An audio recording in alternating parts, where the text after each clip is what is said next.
Well, hello, my fellow learners. Uh, my name is Juan Jose Gutierrez, and as you might remember, I'm your instructor for the little that is left of the semester. I can believe so. We have a few more weeks to go, so hang in there. I think we've had a great semester thus far. Interesting, I hope, engaging. And now it's my turn to talk to you a little bit about worldviews and religions because we all have a worldview and most of us do have a religion. So let's see what are the definitions and what is the relationship between one and the other. The one thing that I can tell you as a cultural anthropologist is you cannot go about living your life without having a worldview. You do have a worldview. So I would like for you to take also the opportunity to watch the materials that I'm going to be showing you today so that you can start thinking, okay, so if I agree with what anthropologists are saying, and I do take Gutierrez for his word, I should have a worldview. So what is it? I'm sure all of you know it, but I'm sure also that many of you haven't had the time or haven't taken the time to actually put it down on a piece of paper, which is part of what we're going to be doing this in this module. All right, shall we get started? Let's do it. So let me start by exploring with you what is a religion. We're going to also have to explore its origins. If religion has a function from an anthropological perspective, what is it? And what are the different expressions of religions that are there in the world? For you, it might be, particularly if you're a religious person, it might be an interesting question to ask is, well, if there are all kinds of religions in the world, it probably means that we all need a religious view. Which one is the true one? Of course, you're going to tend to say that yours is the true one.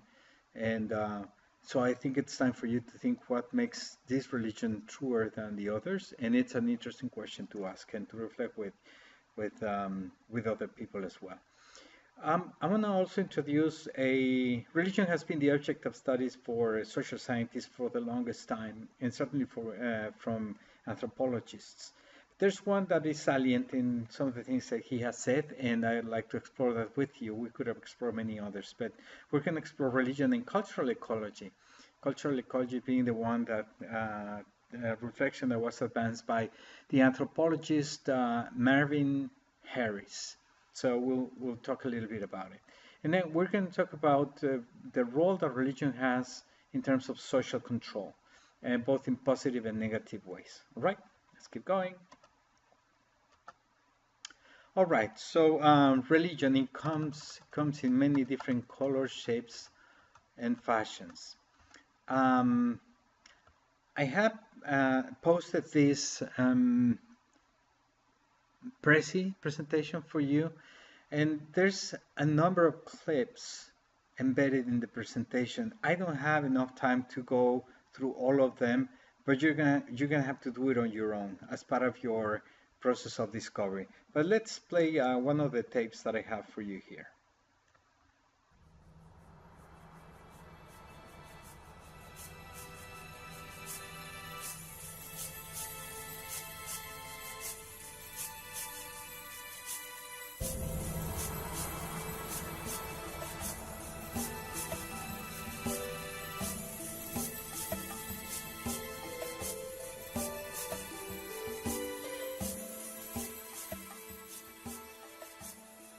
Baha'u'llah's writings explain that God is one, the ultimate reality whose nature is and will forever remain inaccessible to the human mind, that he is referred to in the scriptures of the world's religions by different names, God, Yahweh, Allah, Brahma, indicates differences in human perception, not of the identity of the divine.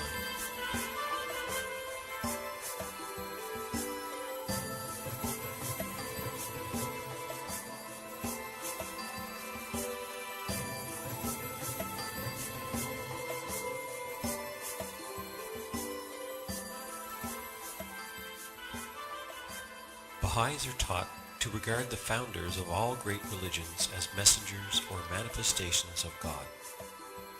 Their common purpose has been the awakening of spiritual consciousness. Baha'u'llah warns against the temptation to make any difference among them with respect to their station, their authority, or the essential role each has played in the progressive civilizing of human character. So this is one of the religions that I have complete clips for you posted on the press presentation, and you're gonna see as you watch and explore these different definitions of religions, you're gonna see how they have um, specific markers that they've defined on their own. For example, think of architecture. Think of the material culture of religions is quite different, but all of them do have material culture in expressions that, again, can take the shape of architectural forms or the use of space. So those commonalities are the ones that we are interested to exploring in cultural anthropology. Explore another What one. is Buddhism? Buddhism is a religion based on the teachings of Siddhartha Gautama, who lived about 25 centuries ago in what is now Nepal and northeastern India. He came to be called the Buddha, which means awakened one, after he experienced a profound realization of the nature of life, death, and existence. In English, the Buddha was said to be enlightened, although in Sanskrit it is Bodhi, meaning awakened. In the remaining years of his life, the Buddha traveled and taught. However, he didn't teach people what he had realized when he became enlightened. So another typical characteristic of a religion is that it usually has messengers or a way to relate the world of the supernatural and the infinite with our world, the world of the material space and the finite things, including us. And it's a call for transcendence. And this is something that, whether you have a religion or not, is a major concern and reflection in the life of people. Is this it, or is there more? And those big fundamental questions that we ask, all of which will lead to reflections of what explains our ethical behavior, which is a very important clue that I give you as to understand from the anthropological perspective, the need and importance of religions.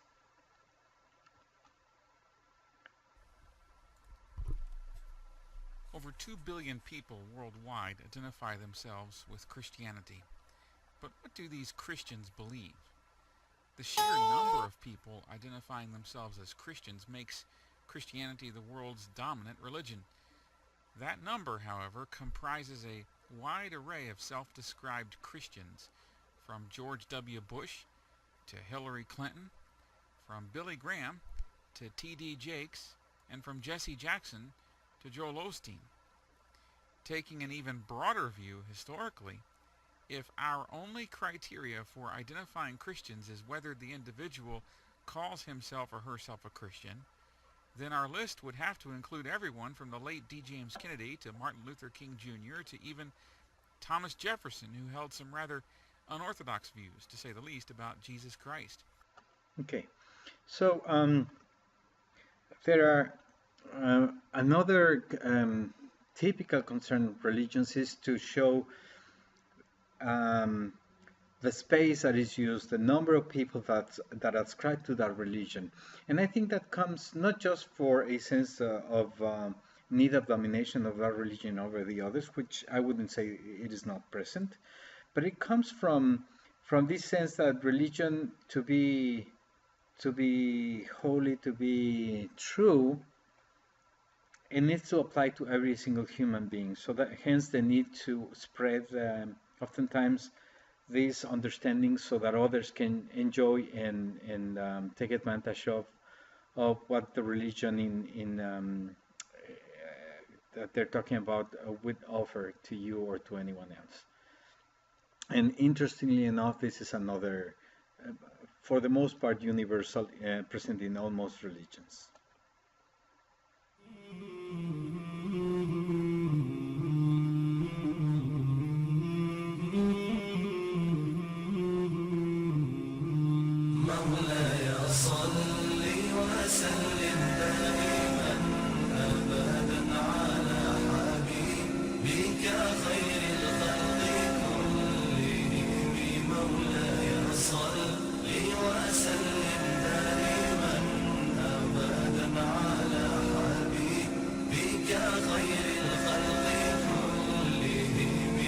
محمد سيد الكونين والثقلين محمد سيد الكونين والثقلين والفريقين من عرب ومن عجم مولاي صل وسلم.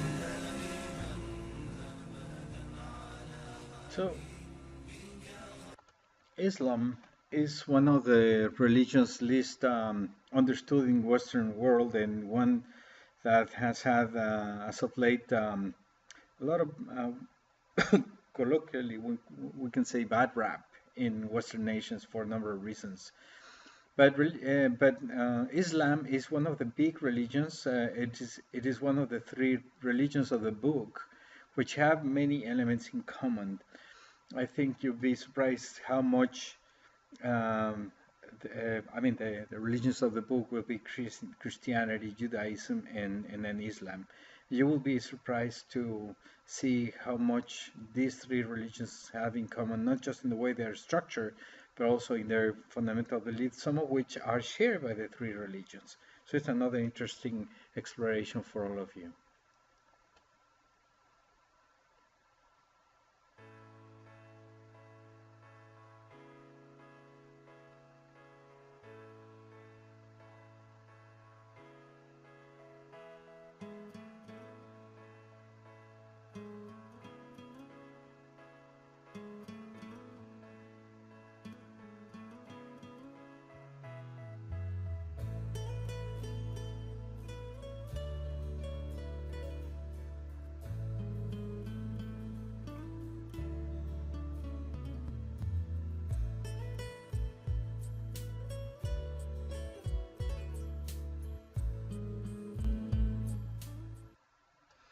One interesting aspect that has been noted by anthropologists is that you can actually, as you are analyzing different religions, you can divide the religions by certain general perceptions of things. So, for example, some religions will see the realm of the sacred to be independent or external to humans. God is somewhere else, and we establish a relationship with the God that is independent from us as in its existence, right? And other religions are more going inwards. That is, are religions that are asking for humans to look inwards and find inside a path to divinity and the sacred. Just an interesting distinction that that has resulted from a comparative study of religions, which is an amazing field of human intellectual exploration.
So Jainism is quite interesting. It's an old religion, and this religion, I think, also bears a similarity with many other religions, if not all of them, in that religions are trying to help us understand if there's a deeper meaning to our existence, and because oftentimes we face events in our lives, and even our own general life in general, it's empty of meaning, and we start looking for those meanings in different places, and most religions will play a role in terms of helping us understand what can be such meaning, and then you accept the path that will bring your life that is meaningless into a phase in which your life becomes meaningful. For some religions it'll be sort of an individual experience, and in other religions will be just becoming one with the whole, and different responses, but the same human question is there. What is ultimately the reason for our existence?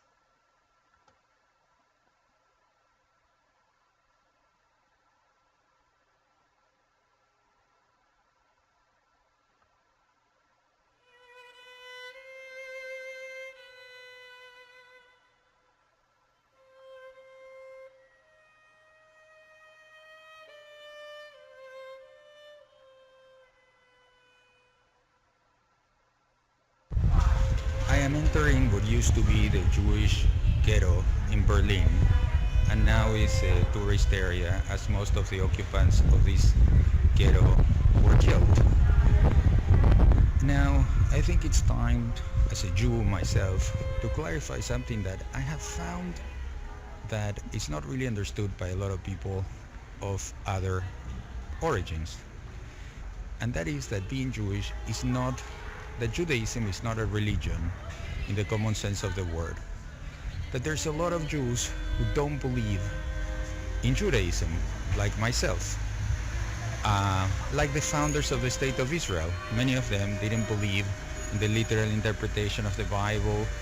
I'm like an agnostic Jew or an atheist Jew, and I'm still a Jew. In fact, if I had been standing here and the Nazis were coming through that door and I had to explain that I didn't believe in Judaism, they would have killed me anyway.